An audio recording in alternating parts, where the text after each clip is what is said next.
Informations about the Star Wars The Empire Strikes Back.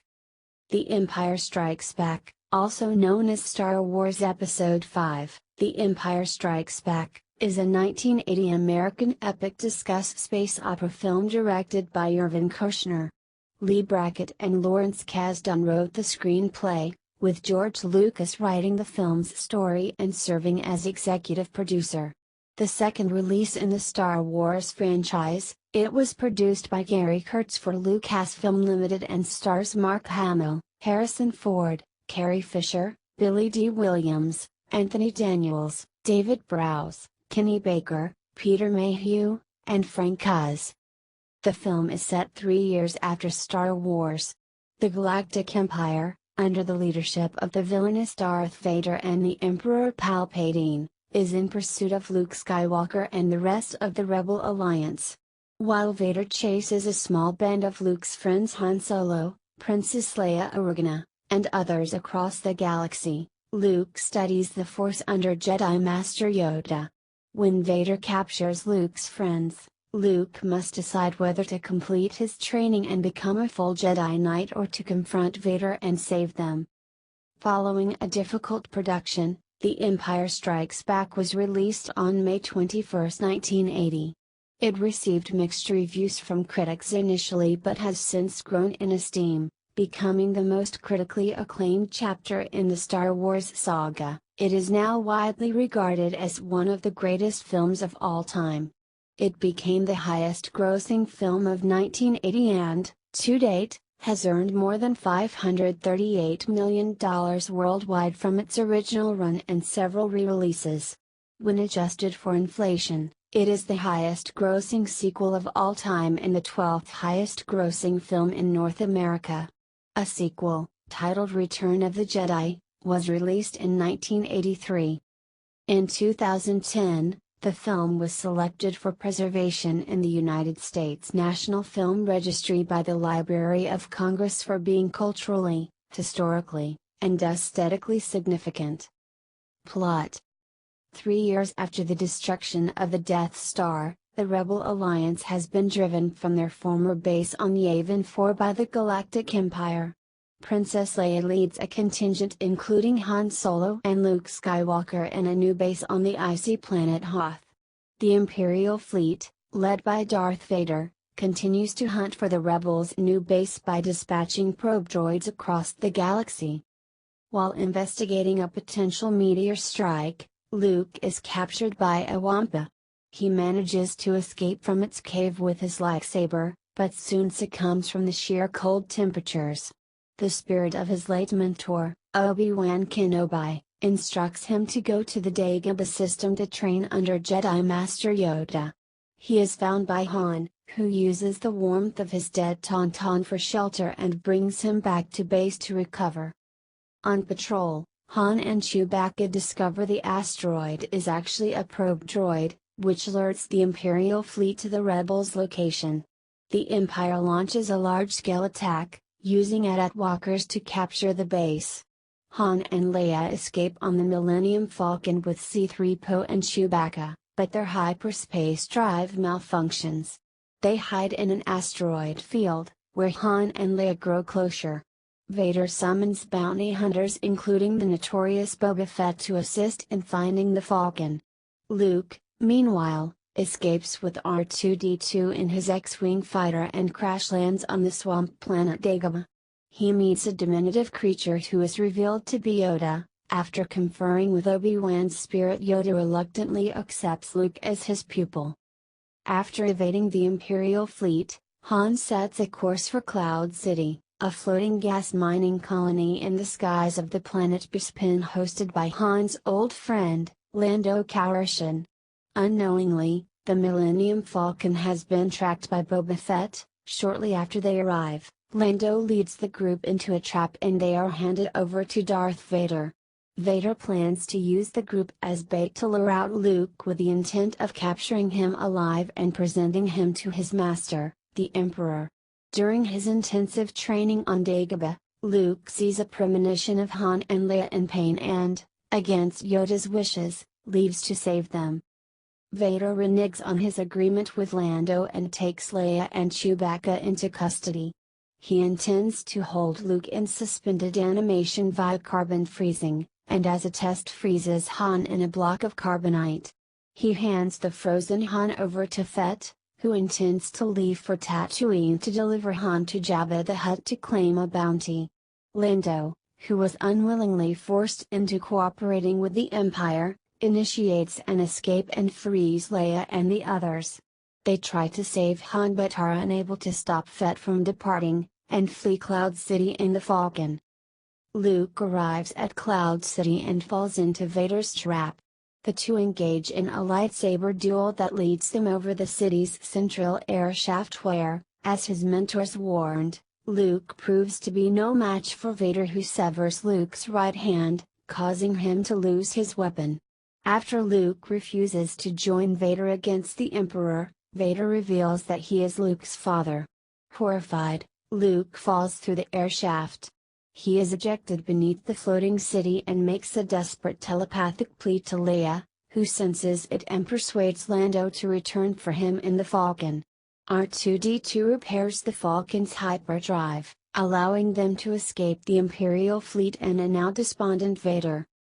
Later aboard a rebel medical frigate, Luke's amputated hand is replaced with a robotic prosthetic hand, as Lando and Chewbacca set off in the Falcon to find Jabba the Hutt and Boba Fett in order to save Han. As the Falcon departs, Luke, Leia, R2-D2, and C-3PO look on and await their contact. Cast: Mark Hamill as Luke Skywalker, a young commander of the Rebel Alliance's Rogue Squadron who is strong with the Force. Harrison Ford as Han Solo, a mercenary smuggler. Carrie Fisher as Princess Leia Organa, a young high-ranking official in the Rebel Alliance's chain of command and the former princess of the destroyed planet Aldern. Billy D. Williams as Lando Calrissian, the Baron Administrator of Bespin's Cloud City and Han's companion. Anthony Daniels as C-3PO, Leia's humanoid protocol droid. David Prowse as Darth Vader, a dark warrior strong with the Force and commander of the Galactic Empire. Vader was voiced by James Earl Jones. Peter Mayhew as Chewbacca, Han's Wookiee co-pilot and loyal companion. Kenny Baker as R2-D2, Luke's blue and white astromech droid. Frank Oz performing Yoda, a self-exiled Jedi Master who lives on Dagobah. Oz was assisted by several other performers, including Catherine Mullen, David Barclay, Wendy Froud, and Dee Proy. Alec Guinness and Dennis Lawson reprise their roles as Obi-Wan Ben Kenobi and Wedge Antilles from Star Wars. Jeremy Bulloch portrays Boba Fett, a Mandalorian bounty hunter who has gained infamy throughout the galaxy and worked in the past with Darth Vader, who now assigns him to hunt down the Millennium Falcon and transport Han to Jabba the Hutt. Jason Wingreen provided Fett's voice in the film's original theatrical cut and the 1997 special edition.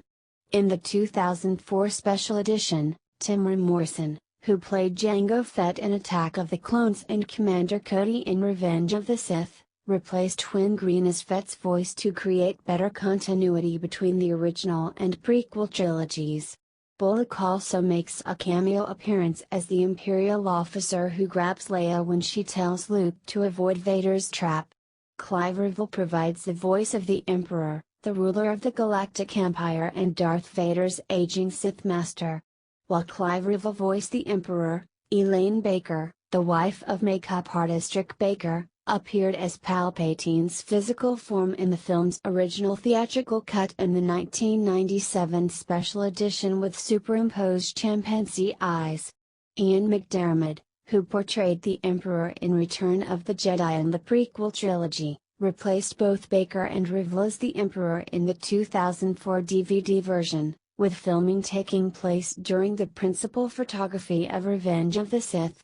Julian Glover appears as General Veers, a general who leads the Empire in the Battle of Hoth. Kenneth Colley portrays Admiral Piet, the Empire's top admiral. Michael Sherd as Admiral Ozzel, Vader's previous admiral. Michael Culver appears as Captain Nita, One of the Empire's captains who failed to catch the Millennium Falcon, John Ratzenberger portrays Major Durlin. One of the officers who led the rebels in the Battle of Hoth. Bruce Bowe appears as General Rai Eaton, Princess Leia's military advisor on Hoth, and John Morton portrays Doc, Luke's gunner in the Battle of Hoth, who is killed by An-At-At.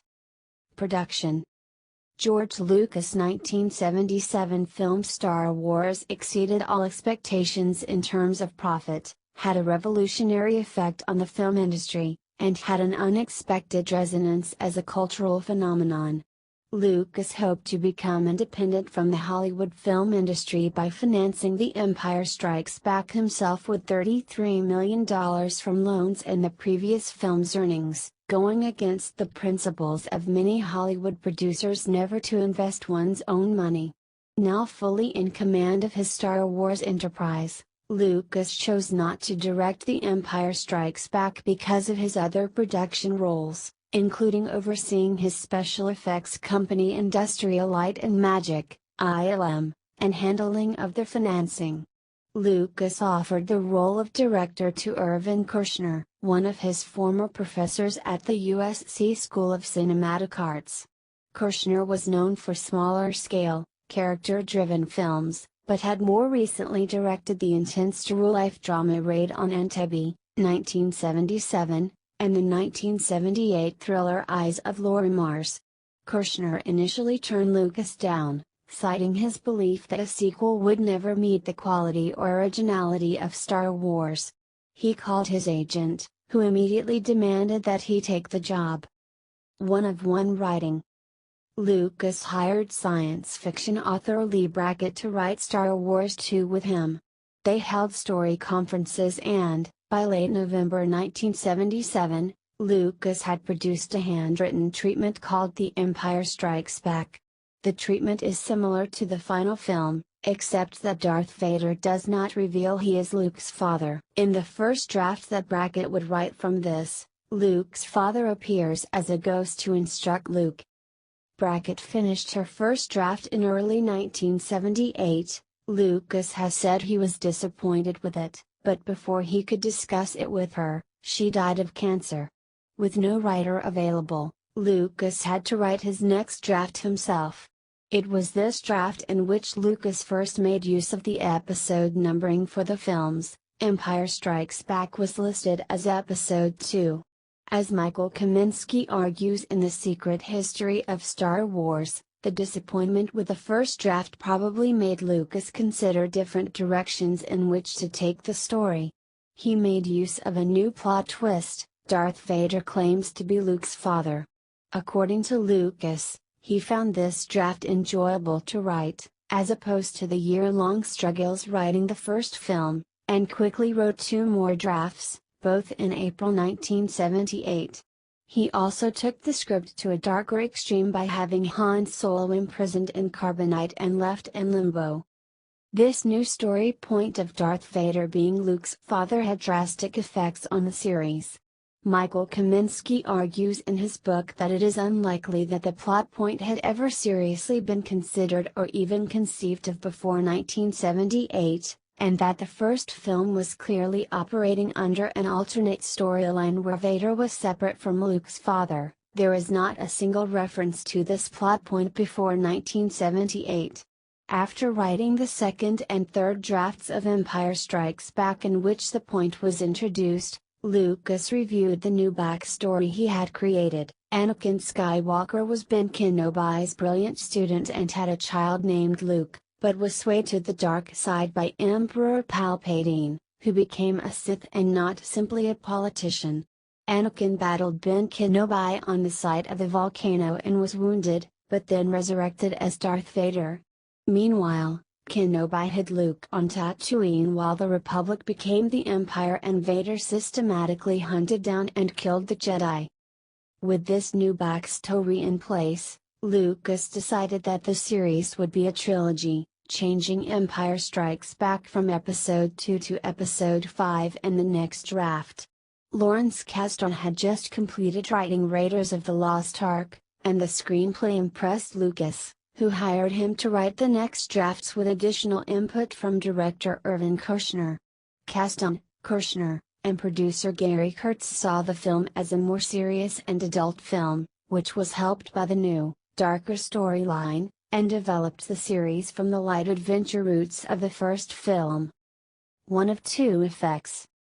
After the release of Star Wars, ILM grew from being a struggling company and moved to Marin County, California.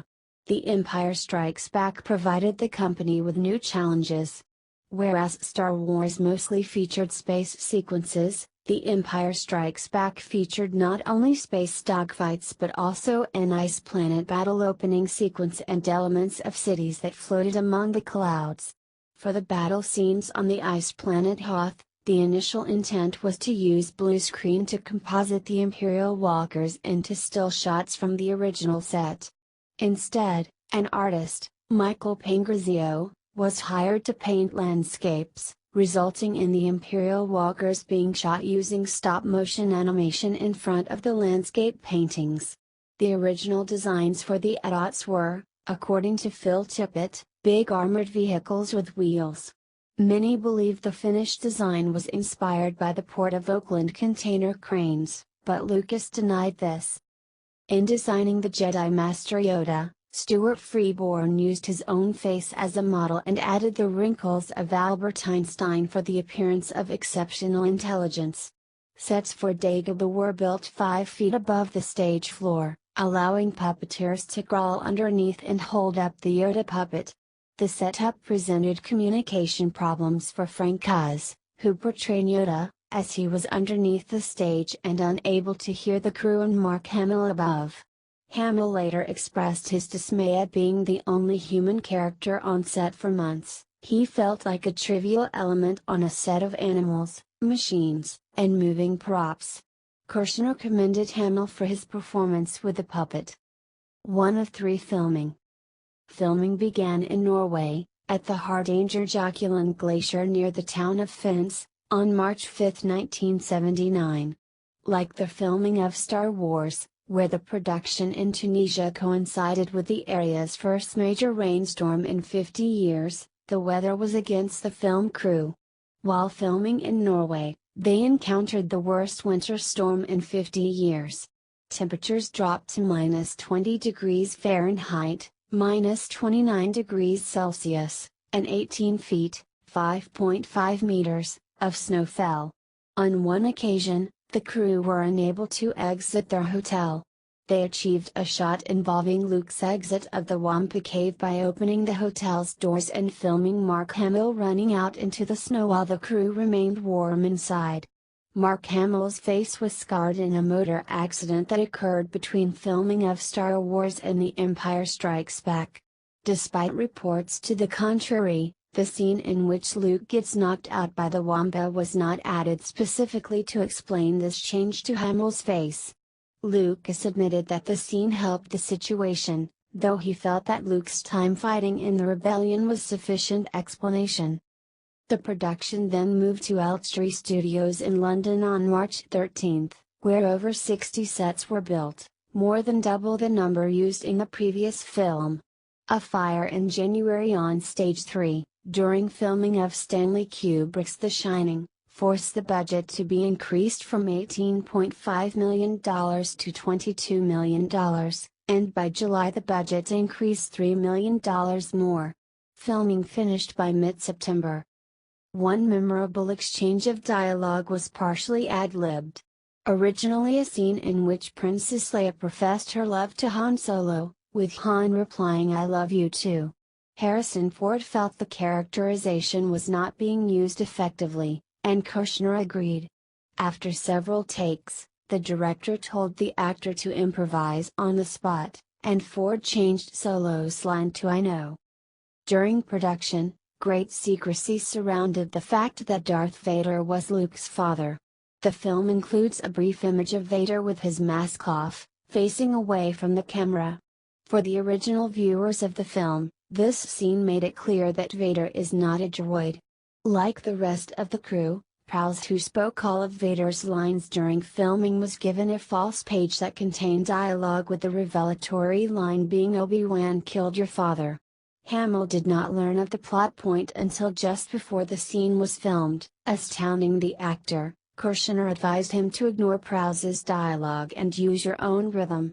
Until the film premiered, only Lucas, Kirshner, Hamill, and James Earl Jones knew what would really be said. Jones' initial reaction to the line was, "He's lying." Coincidentally, according to the San Francisco Examiner in the late 1970s, David Prowse mentioned during a fan gathering in Berkeley, California, a possible plot for the third film in which Vader would be revealed as Luke's father, and that both Luke and Vader would survive for Star Wars 4. To preserve the dramatic opening sequences of his films, Lucas wanted the screen credits to come at the end of the films. While this practice has become more common over the years, this was a highly unusual choice at the time. The Writers and Directors Guilds of America had no problem allowing it on Star Wars, back in 1977, because the writer-director credit, George Lucas, matched the company name. But when Lucas did the same thing for the sequel, it became an issue because Lucas had his last name on the start of the film, Lucasfilm, while the director and the writers had theirs on the end. They fined him over $250,000 and attempted to pull Empire out of theaters. The DGA also attacked Kirshner. To protect his director, Lucas paid all the fines to the guilds. Due to the controversy, he left the Directors and Writers Guilds, and the Motion Picture Association. The initial production budget of $18 million was 50% more than that of the original.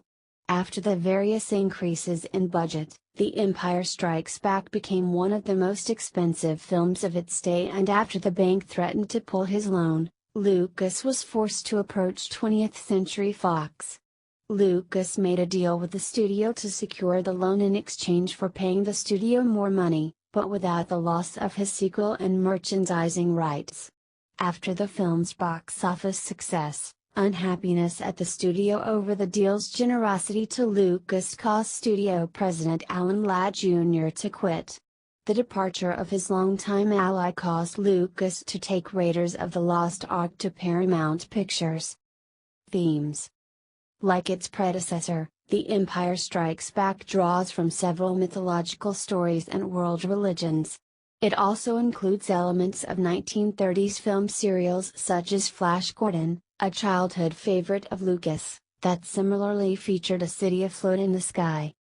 Releases. The world premiere of The Empire Strikes Back was held on May 17, 1980, at the Kennedy Center in Washington, D.C., as a special Children's World Premiere event. The film had a royal premiere in London 3 days later, and a series of other charity benefit premieres were held in numerous locations on May 19 and 20. The film went on to official general release in North America and the UK on May 21, 1980. The first wave of release included 126 70mm prints, before a wider release in June 1980, which were mostly 35mm prints. 36. During the initial theatrical run in Europe and Australia, the short film Black Angela by Star Wars art director Roger Christian was shown before the feature. Though the film was simply titled The Empire Strikes Back in its original promotional materials, the film still started with the title Star Wars on screen, which was followed by the opening crawl that gave the film's subtitle as Episode 5, The Empire Strikes Back, causing some surprise among cinemagoers at the time, as the original Star Wars film had not been given an episode number or subtitle for its first release in 1977. However, Episode 4, A New Hope was added to its opening crawl from its 1981 re-release onwards. Like A New Hope, The Empire Strikes Back was rated PG by the Motion Picture Association of America, and Certificate U in the United Kingdom. This original version was released on capacitance electronic disc in 1984 and on VHS and Laserdisc several times during the 1980s and 1990s. 1 of 1 Special Edition. As part of Star Wars' 20th anniversary celebration in 1997, The Empire Strikes Back and Return of the Jedi were digitally remastered and re-released along with the original Star Wars under the campaign title Star Wars Trilogy, Special Edition. Lucas took this opportunity to make several minor changes to the film. These included explicitly showing the Wampa creature on Hoth in full form, creating a more complex flight path for the Falcon as it approaches Cloud City, digitally replacing some of the interior walls of Cloud City with vistas of Bespin, and replacing certain lines of dialogue. A short sequence was also added depicting Vader's return to his Superstar Destroyer after dueling with Luke, created from alternate angles of a scene from Return of the Jedi. Most of the changes were small and aesthetic, however, some fans believe that they detract from the film. The film was also resubmitted to them before rating. It was again rated PG, but under the association's new description nomenclature, the reason given was for sci-fi action, violence. This version of the film runs 127 minutes. Home media. 1 of 1 DVD released. The Empire Strikes Back was released on DVD in September 2004, bundled in a box set with A New Hope, Return of the Jedi, and a bonus disc of extra features. The films were digitally restored and remastered, with additional changes made by George Lucas. The bonus features include a commentary by George Lucas, Irvin Kershner, Ben Burtt, Dennis Muren, and Carrie Fisher, as well as an extensive documentary called Empire of Dreams, the story of the Star Wars trilogy. Also included are featurettes, teasers, trailers, TV spots, still galleries, video game demos, and a preview of Revenge of the Sith. For the DVD release, Lucas and his team made changes that were mostly implemented to ensure continuity between The Empire Strikes Back and the recently released prequel trilogy films. The most noticeable of these changes was replacing the stand-in used in the holographic image of the Emperor, with Clive Revill providing the voice, with actor Ian McDiarmid providing some slightly altered dialogue. With this release, Lucas also supervised the creation of a high-definition digital print of The Empire Strikes Back and the original trilogy's other films. It was reissued in December 2005 as part of a 3-disc limited edition boxed set that did not feature the bonus disc. The film was reissued again on a separate 2-disc limited edition DVD for a brief time from September 12, 2006. To December 31, 2006, this time with the film's original, unaltered version as bonus material. It was also re-released in a trilogy box set on November 4, 2008.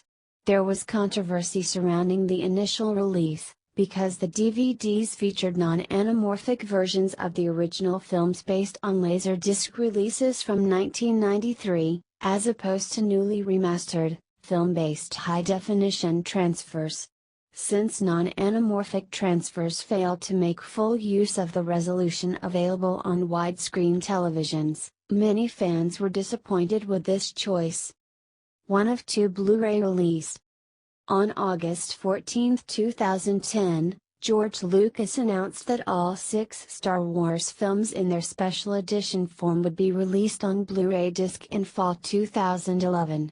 On January 6, 2011, 20th Century Fox Home Entertainment announced the Blu-ray release for September 2011 in 3 different editions. Although unconfirmed, it was reported on August 16, 2014, that Disney, Lucasfilm planned to release the unaltered original trilogy on Blu-ray in 2015 prior to the release of Star Wars: The Force Awakens, which was released to theaters on December 18, 2015. 1 of 3 digital release. On April 7, 2015, the Walt Disney Studios, 20th Century Fox, and Lucasfilm jointly announced the digital releases of the 6 released Star Wars films via Amazon.com and Vudu. Disney offered the films via its Disney Movies Anywhere digital service, except for Episode 4, whose digital distribution rights are still held by Fox. Reception: 1 of 1 box office.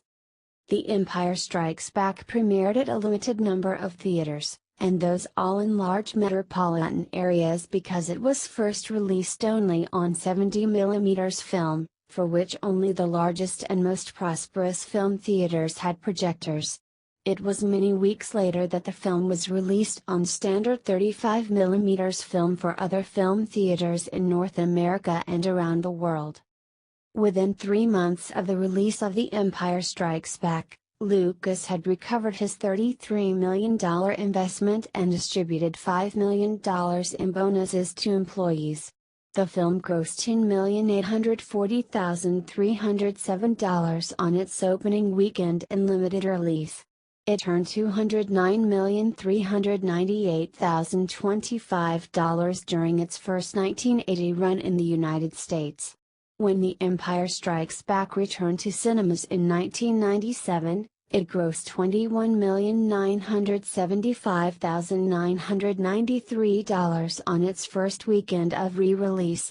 As of 2007, the film has grossed $290,475,750 domestically and $538,375,067 worldwide. 35 years after the film's initial release, it re-entered the UK box office at number 9, grossing $470,000 from June 4-7, 2015. 1 of 2 critical response. The Empire Strikes Back received mixed reviews from critics upon its initial release. For example, Vincent Canby of the New York Times wrote a largely negative review. David Denby of New York Magazine called the film a Wagnerian pop movie, grandiose, thrilling, imperiously generous in scale, and also a bit ponderous. Judith Martin of The Washington Post criticized the film's middle-of-the-story plot, which she claimed had no particular beginning or end. However, this was a concept that Lucas had intended. In retrospect, fans and critics alike have widely come to consider The Empire Strikes Back to be the franchise's best film. On the review aggregator Rotten Tomatoes, The Empire Strikes Back currently holds a 94% approval rating, based on 87 reviews, with an average rating of 8.9. Rotten Tomatoes summarizes, "Dark, sinister, but ultimately even more involving than A New Hope, The Empire Strikes Back defies viewer expectations and takes the series to heightened emotional levels." Bob Stevens of the San Francisco Examiner described The Empire Strikes Back as the greatest episode of the Star Wars trilogy in 1997. Roger Ebert described the film as the strongest and most thought-provoking film of the original trilogy. Chuck Klosterman suggested that while movies like Easy Rider and Saturday Night Fever painted living portraits for generations they represented in the present tense, The Empire Strikes Back might be the only example of a movie that set the social aesthetic for a generation coming in the future. 1 of 3 accolades. At the Academy Awards in 1981, The Empire Strikes Back won the Academy Award for Best Sound Mixing, which was awarded to Bill Varney, Steve Maslow, Greg Longacre, and Peter Sutton. In addition, this film received the Special Achievement Academy Award for Best Visual Effects that was awarded to Brian Johnson, Richard Edlund, Dennis Muren, and Bruce Nicholson. Composer John Williams was also nominated for the Academy Award for Best Original Score, and Norman Reynolds, Leslie Dilley, Harry Lang, Alan Tompkins, and Michael Ford were nominated for the Academy Award for Best Production Design. In addition, John Williams was awarded the British Academy Film Award for his compositions, the Anthony Asquith Award for Film Music. The Empire Strikes Back also received British Academy Film Award nominations for Best Sound and Best Production Design. Williams was also nominated for a Grammy Award and a Golden Globe Award for his musical score of the film. The Empire Strikes Back received 4 Saturn Awards, for Mark Hamill as Best Actor, Irvin Kershner for Best Director, Brian Johnson and Richard Edlund for Best Special Effects, and the Saturn Award for Best Science Fiction Film. The Empire Strikes Back won the Hugo Award for Best Dramatic Presentation. The film was nominated for the Writers Guild of America Award for Best Adapted Screenplay. The Empire Strikes Back was awarded the Golden Screen Award in Germany. 1 of 4 Legacy. Darth Vader was ranked as the third greatest film villain of all time in the American Film Institute's 2003 list of the 100 greatest heroes and villains, and Wizard magazine selected the ending of The Empire Strikes Back as the greatest cliffhanger of all time. The most well-known line of The Empire Strikes Back, "No, I am your father," is often misquoted as "Luke, I am your father." The line was selected as one of the 400 nominees for the American Film Institute's 100 Years. 100 Movie Quotes, a list of the greatest American film quotes. Yoda's pointed statement to Luke Skywalker, "Try not. Do, or do not. There is no try," was also a nominee for the same list by the AFI. The film was selected in 2010 to be preserved by the Library of Congress as part of its National Film Registry. It is unclear whether a copy of the 1980 theatrical version or the 1997 special edition has been archived by the NFR, or indeed if any copy has been provided by Lucasfilm and accepted by the registry. In the 2014 Empire magazine list, the 301 greatest movies of all time voted by fans, The Empire Strikes Back was named as the greatest film ever made. American Film Institute lists. AFI's 100 Years. 100 Movies, nominated. AFI's 100 Years. 100 Thrills, nominated.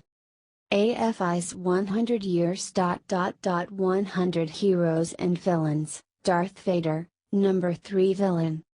AFI's 100 Years. 100 Movie Quotes, I Am Your Father, nominated. Do, or do not. There is no try, nominated. AFI's 100 Years. 100 Movies, 10th Anniversary Edition, nominated. Soundtrack. The musical score of The Empire Strikes Back was composed and conducted by John Williams, and it was performed by the London Symphony Orchestra at a cost of about $250,000. In 1980, the company RSO Records published this film's original musical score as both a double LP album and as an 8-track cartridge in the United States. Its front cover artwork features the mask of Darth Vader against a backdrop of outer space, as seen on the advanced theatrical poster for the film. In 1985, the first compact disc, CD, issue of the film score was made by the company Polydor Records, which had absorbed both RSO Records and its music catalog. Polydor Records used a shorter, one compact disc edition of the music as their master. In 1993, 20th Century Fox Film Scores released a special boxed set of 4 compact discs, the Star Wars Trilogy, the original soundtrack anthology. This anthology included the film scores of all 3 members of the original Star Wars trilogy in separate CDs, even though there was significant overlap between the 3, such as the Star Wars theme music. In 1997, the record company RCA Victor released a definitive 2-CD set to accompany the publications of all 3 of the special editions of the films of the Star Wars trilogy. This original limited edition set of CDs featured a 32-page black booklet that was enclosed within a protective outer slipcase. The covers of the booklet and of the slipcase have selections from the poster art of the Star Wars trilogy, special edition. All of the tracks have been digitally remastered supposedly for superior clarity of sound. RCA Victor next repackaged the special edition set later on in 1997, offering it in slimline jewel case packaging as an unlimited edition, but without the packaging that the original black booklet version offered. In 2004, The Sony Classical Records company purchased the sales rights of the original trilogy's musical scores primarily because it already had the sales rights of the music from the trilogy of prequels, The Phantom Menace, Attack of the Clones, and Revenge of the Sith. Hence in 2004, the Sony Classical Company began manufacturing copies of the film score CDs that RCA Victor had been making since 1997, including the one for The Empire Strikes Back. This set was made with new cover artwork similar to that of the film's first publication on DVD. Despite the digital remastering by Sony Classical, their CD version made and sold since 2004 is essentially the same as the version by RCA Victor. Other media. 1-of-1 novelization. A novelization of the film was released on April 12, 1980, and published by the company Del Rey Books. The novelization was written by Donald F. Glut, and it was based on the screenplay by Lawrence Kasdan, Lee Brackett, and George Lucas. This novelization was originally published as Star Wars: The Empire Strikes Back. However, the later editions have been renamed Star Wars Episode 5, The Empire Strikes Back to conform with the change in the titles of the Star Wars saga. Like the other novelizations of the Star Wars trilogy, background information is added to explain the happenings of the story beyond that which is depicted on screen. 1-of-2 comic book adaptation. Marvel Comics published a comic book adaptation of The Empire Strikes Back which was written by Archie Goodwin and illustrated by Al Williamson and Carlos Garzón. It was published simultaneously in 4 formats, as a magazine, Marvel Super Special No. 16, an oversized tabloid edition, Marvel Special Edition featuring Star Wars: The Empire Strikes Back, as a serialized comic book, and as a pocketbook, paperbacked book. In the paperback and tabloid versions, which were published first and for which early concept designs were the only available art reference, Yoda was given a quite different appearance than in the films. Yoda is thinner, he has long white hair, and he has purple skin, rather than green skin. For the magazine and serialized comic book editions, there was enough time for the artwork featuring Yoda to be revised extensively, and his appearance was changed to match that in the film. Comic book historians and industry professionals have remarked that Marvel's Star Wars comics published in the years before The Empire Strikes Back include plot points similar to those later used in the film. However, the film's makers have not acknowledged receiving any inspiration from the comic books. 1-of-3 book and record set. Lucasfilm adapted the story for a children's book and record set. Released in 1980, the 24-page Star Wars: The Empire Strikes Back read-along book was accompanied by a 331/3 of a revolution per minute 7-inch gramophone record. Each page of the book contained a cropped frame from the film with an abridged and condensed version of the story. The record was produced by Buena Vista Records. 1-of-4 video games. Video games based on the film have been released on several consoles. Additionally, several Star Wars video games feature or mention key events seen in the film, but are not entirely based upon the film. In 1982, Parker Brothers released Star Wars: The Empire Strikes Back for the Atari 2600 games console, which featured the speeder attack on the AT-ATs on Hoth. The arcade game Star Wars: The Empire Strikes Back followed in 1985.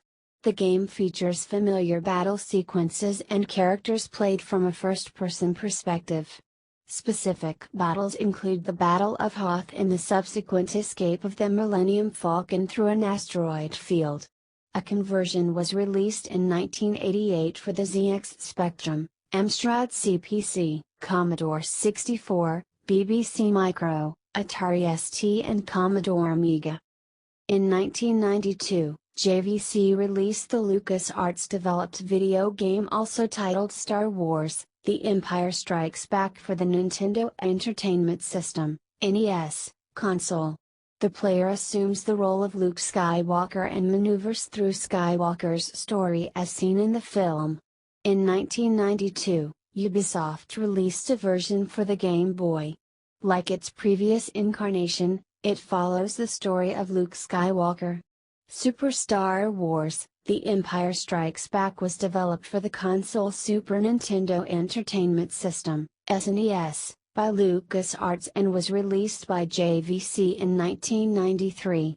This NES game is similar in spots to the 1991 NES release, and is on a 12 megabit cartridge. 1 of 5 radio adaptation.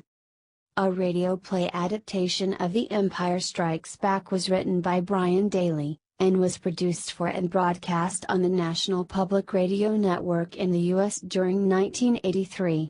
It was based on characters and situations created by George Lucas, and on the screenplay by Lee Brackett and Lawrence Kasdan. Its director was John Madden, with sound mixing and post-production work done by Tom Vogeli. Mark Hamill, Billy D. Williams, and Anthony Daniels carried forward their roles as the voices of Luke Skywalker, Lando Calrissian, and C-3PO, respectively. The actor John Lithgow presented Yoda's voice. This radio play was designed to last for 5 hours of radio time, usually presented in more than one part. Radio agencies estimate that about 750,000 people tuned in to listen to this series radio play beginning on February 14, 1983. In terms of the canonical Star Wars story, this radio drama has been given the highest designation, G-Canon. The end.